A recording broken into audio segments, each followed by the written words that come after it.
What's going on, guys? Welcome back to the channel. Today you join me at Brands Hatch. Finally, we're back out in my race car. I know there's loads to speak about, so this is just a little track day, yeah? It's not a test day. Nicky boy!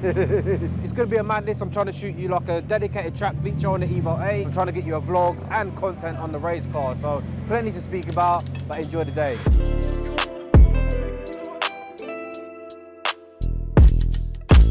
The man himself. Oh, what's this? Is this a present for Christmas? What you said?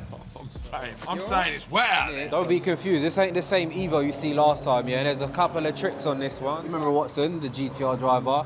Man can rev it out though, obviously. Was your short shift in about 6K? I told you I had previous, I didn't want to blow it up. So yeah, this is Watson race car, as I mentioned. Hopefully next year we'll all be racing together. So you had a little incident, didn't you actually? Should we go, let's not go into detail, but... Yeah, basically I had another car, same as this. Unfortunately wrote it off, so we had to obviously build another car. So it's an E36? E36 M3 Saloon, race built by Jeff Steele. Bit of Jeff Steele, eh? Basically, we're going to be having our, listen, Watson, he's a nutter, yeah? You don't let off, hashtag never let off.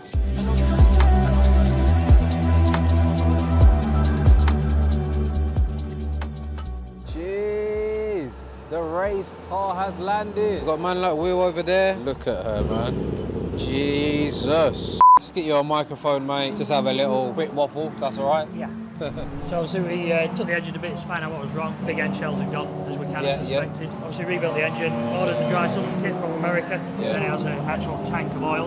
Should we have a little look? Yeah. So what was it like? Was it a nightmare to install the sump kit, or? Yeah, it's just time consuming. Yeah, it takes time consuming. ages. So obviously that's the pump in there, and then all this pipe work's all new. We take the original oil filter housing off, and then that's all piped into the passenger footwell where the oil tank is. So it's got a constant feed of oil now, no matter what. Yeah. Like it can't start with oil now. And because of the shape of the tank and the way the tank's baffled inside, it's always got oil available. A bit like a swirl pot for petrol. So you say the tank's inside the cabin, yeah? Yeah, so the actual oil tank is in there. The car now holds probably 10, 12 litres of oil. Okay.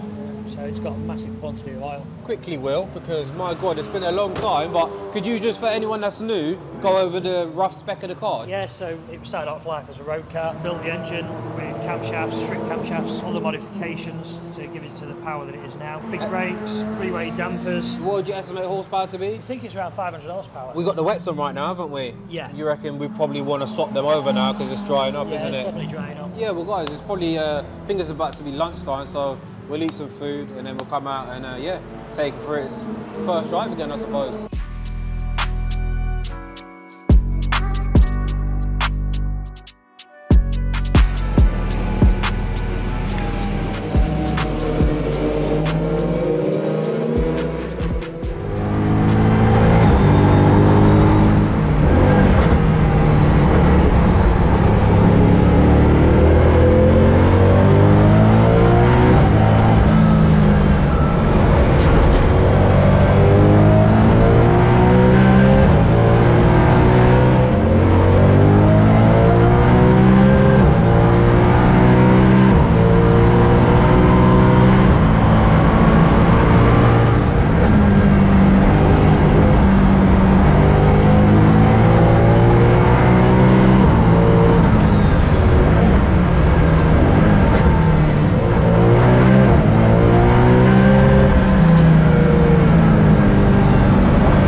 like Nick, you know, Nick was giving me a sick battle, and I feel that Nick's car was definitely performing a bit better there. I mean, what's the excuses? I mean, look, Nick's all-wheel drive, he can 100% lean on his car a little bit more than I could. But you also need to remember that I'm running semi-slicks, he's running slicks. Last time I run semi-slicks versus slicks, I was 3 seconds slower on these AR1s, so that's the difference with semi-slicks and slicks. It's going to be interesting. Nick's car is a whole new animal now. Don't be confused. Nick's car's not the same as before. Like, a shame we ain't got slicks. Would have been nice to get the slicks on, but obviously I haven't bought a spare set of wheels. It's going to be interesting next year. If we do finally all race together, I think it's going to be very close. Even Watson's E36 M3, fresh build, fresh suspension. It's just, these guys are stepping their levels up, so we definitely got our work cut out next year. Too much traffic, but you can see your car's holding way more speed around corners. So what have you done since? So you've had a fresh engine build, fresh suspension. TDI, Talk Developments International over at Flatout, brand new engine, all fully full, new turbo kit, precision turbo. Gearbox is still just manual, straightforward manual. Funnily enough, this little restrictor in the exhaust, like that has cost me power today. Like Watson said himself, like he can feel power like being held back by that. It's taken all day to get grip, isn't it? Basically. Yeah. And suddenly I'm done. My little legs are shaking.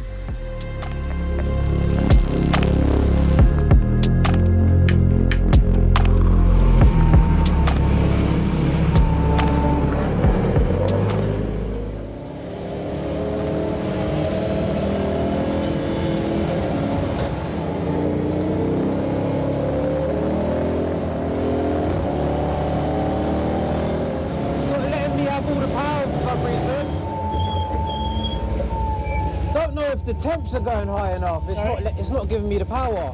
Okay, let me just get some tape. We'll try that. Right. Yeah, okay.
Talking today.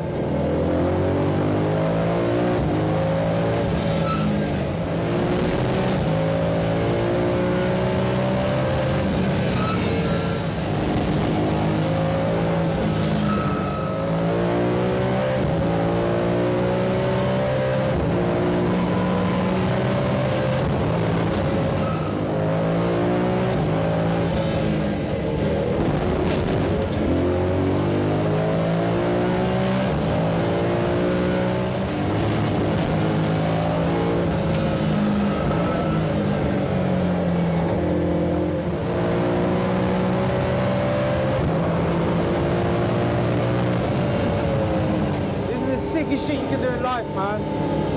I absolutely love it. Most concentrated, you forget about everything. Just drive. To be quick, it's difficult. I want to try to beat my lap time. Wheel records, I've got a 52.5. I think there's a bit of fuel surge. Temps are not going too high, like, so that's a good thing at the same time. But it also means it's limiting my power, so I can definitely feel the power cutting back. Yeah, boy. Did that sort it out?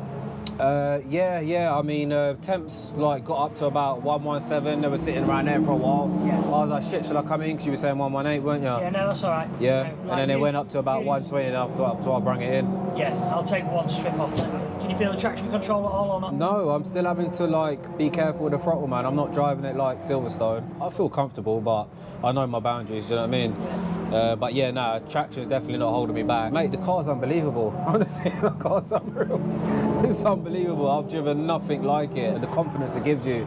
Obviously, like, you know, you can feel where traction's going to run out, but you know to back off. It tells you what's going on, you know. The gearbox is just so violent, isn't it? It's just like adds to the experience. Like, bang! Get another 5 laps in, and then we're head on home.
am gonna end the video there. As you can see, it's getting a little bit dark. We've got man's race car right behind me. I've never driven anything like this. Honestly, the 720S does not compare to how awesome this thing is. I would say today was 100% success. At the end, it wasn't a fuel related issue. It was actually a lambda sensor. Will's gonna take the car back to Jeff Steele. They're gonna fix it, make sure it's 100% running before it gets delivered back to me. And then obviously next year, we can get out and work out which race series we're going to do. Definitely want to shout out Jeff Steele, 100% looked after me. They sorted me out a dry sump kit. And I'm going to end the video there. If you enjoyed it, hit the thumbs up, subscribe if you're new to the channel, and I'll see you soon. Thanks for watching. Bye. Yo, what's a right or a left turn?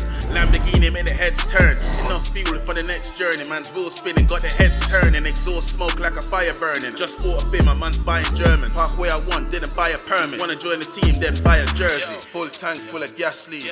We on